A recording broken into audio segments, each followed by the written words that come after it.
ఒక మాట అందులో ఉంటుంది, నన్ను ఒక రాత్రి అంతా ఏడిపించిన మాట. కడసాడు ఉన్నాడు, అయ్యాడు పస్తులు కాసుకుంటాడు, అయ్యాడు పట్టున్నాడు అన్నట్టుగా మాట్లాడితే శామ్యూల్ ఉన్నాడు తెలుసా, మంచిది అతడు వచ్చే వరకు మనం ఇక్కడ కూర్చున్నాం.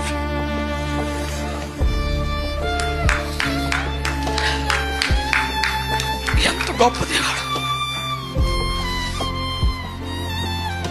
కన్న తండ్రి చేతని రిజెక్ట్ లిస్ట్ లో పెట్టమన్న ఒకటి కోసం పరమ తండ్రి వెయిట్ చేస్తున్నాడు.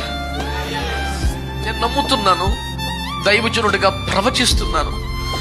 కొన్ని ప్రాంతాల్లో ఉజ్జీవం, కొన్ని సంఘాల్లో ఉజ్జీవం దేవుని ఏర్పాట్లో ఉన్న వ్యక్తి కొరకు వెయిట్ చేయబడుతుంది.